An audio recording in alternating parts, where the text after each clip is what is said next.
Hello, I'm Simon Whistler. You're watching TopTenzNet, and in the video today, the top 10 controversial ingredients that are found in Coca-Cola. Coca-Cola has been at the center of controversy ever since the fizzy drink first graced the shelves. Myths and rumors abound about the ingredients used to make Coca-Cola. While some of this is either unproven or blown out of proportion, many of these stories are actually quite true and even quite disturbing. In the video today, we're taking a look at 10 of the most controversial ingredients and contaminants that can be found in Coca-Cola and analyze what scientific studies reveal about them. This is not so much as to scare you into pouring all of your Coke down the toilet, but more to encourage you to inform yourself about what you are drinking. Number 10. Alcohol. According to research carried out by the French National Institute for Consumer Affairs, more than half of well-known colas contain tiny traces of booze. Don't worry though, you would have to drink something like 13,000 cans of the stuff to even come close to being legally drunk. Scientists tested 19 different brands and discovered levels of alcohol as low as 10 milligrams per liter. As expected, the French study sparked quite a controversy and divided the Muslim community into pro- and anti-Coca-Cola campaigners. While some Muslims believe that it is irrelevant if the product contains 0.001% alcohol or 100% alcohol, others find it acceptable since small traces of alcohol can be found in a great deal of things, including many fruit-based products. Number 9. Citric acid.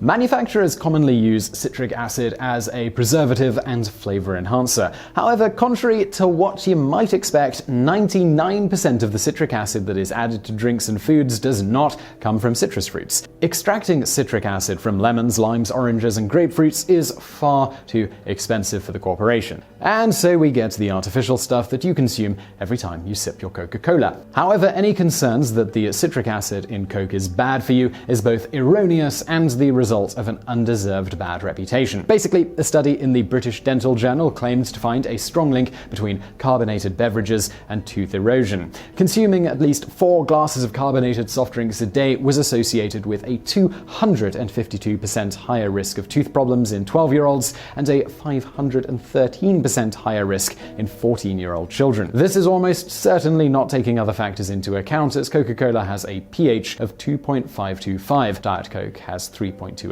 Meanwhile, battery acid, which is an actual corrosive, has a pH somewhere around 1. In short, citric acid is a very weak acid, and comparing it to something truly destructive has nothing to do with reality. Alright, so now we've got numbers 10 and 9 out of the way, let's move into some more harmful territory. Number 8. Phosphoric acid.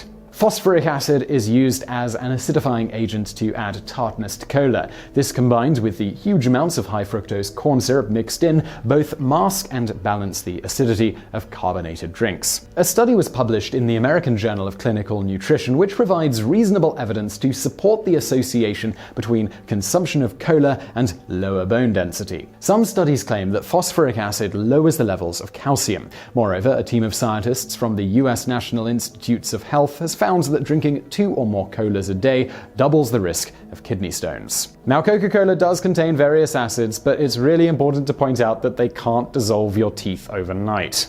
Number 7. Mercury. The Institute for Agriculture and Trade Policy has discovered that 9 of 20 tested samples of commercial high-fructose corn syrup were contaminated with mercury. The institute also found that 55 kid-friendly foods and soft drinks contained total mercury, which is any combination of inorganic, organic, or metallic mercury. As you can see, there are plenty of products with higher mercury levels than Coke, but the level is still fairly high in that drink. If you're asking yourself, well, how the heck would mercury have gotten into high-fructose corn syrup? Well, here's a possible answer. Mercury-grade caustic soda and hydrochloric acid are primarily used to separate cornstarch from the corn kernel. They're also used to adjust the pH level in the process. The contamination seems to occur when mercury-grade caustic acid soda and outdated mercury cell technology are used in the production of HFCS. The good news is that mercury-contaminated HFCS is a completely avoidable problem, since mercury-free versions of the two reagents are totally available.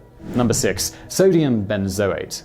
Manufacturers commonly use sodium benzoate as a preservative, and you can find it in carbonated drinks, pickles, jams and fruit juices, cosmetics, medicines, and so on. The International Programme on Chemical Safety and other regulatory bodies found no adverse effects in humans at doses of 650 to 830 milligrams per day. The effects of higher amounts are unknown, but almost certainly bad, judging by the increased obesity rates all over the world. Sodium benzoate does not occur naturally in foods and drinks.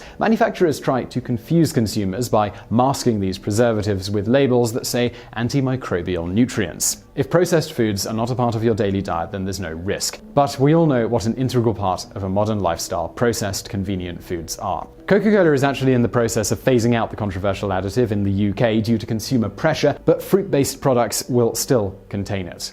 Number 5. Benzene. Benzene is a constituent of crude oil, gasoline, and tobacco smoke, and has been classified as a grade A human carcinogen. So probably not exactly something you want in your soft drink. Research scientists Glenn Lawrence and Lolita Gardner described the exact chemical reaction that takes place between ascorbic acid, vitamin C, and sodium benzene to form benzene. The groundbreaking research appeared in the early 90s in the Journal of Agriculture and Food Chemistry. In 2005, the FDA found that 10 samples of soft drinks out of 200 contained benzene levels over 5 parts per billion, which is above the legal limit. All 10 soft drinks have either been reformulated to meet standards or just plain taken off the market. The next year, the FDA released preliminary results for 100 soft drinks. Most of them contained legal levels of benzene, but 4 products exceeded 5 parts per billion. 2 of the drinks contained benzene levels 18 times higher than permissible. According to studies conducted by the Environmental Working Group, there are about 5 and 138 parts per billion of benzene in Coca-Cola. And as the American Petroleum Institute stated, it is generally considered that the only absolute safe concentration for benzene is 0. Number 4. 4-methylamidazole. 4-methylamidazole is a byproduct that occurs in caramel coloring and may also be formed in the cooking, roasting, broiling, grilling, or processing of some other foods and beverages. The National Institute of Environmental Health Services has identified the carcinogenic 2 and 4-methylamidazole as undesirable byproducts in many foods, and no limits are currently set on the quantities of caramel coloring used in foods and beverages. The roughly 130 milligrams of this substance in a 12-ounce cola is 4 times higher than the NSRL recommended limits. Coca-Cola has agreed to change, in some states, the manufacturing process. This is mainly because not doing so would have forced them to put a cancer warning on the label, and nobody needs that kind of publicity. It is quite frankly disturbing how companies get away with marketing caramel-colored products as natural. From the legal point of view, the International Food and Agriculture Organization's Codex does not have a standard for natural foods because it does not recognize the term natural. Probably because literally anything can be deemed something as vague as natural. Perhaps though it might be time that they start cracking down on this. Number 3. Aspartame. Aspartame is a low-calorie artificial sweetener, about 200 times sweeter than sugar. It is added to weight control products, soft drinks, yogurts, cereal, chewing gum, cooking sauces, desserts, sweets, etc.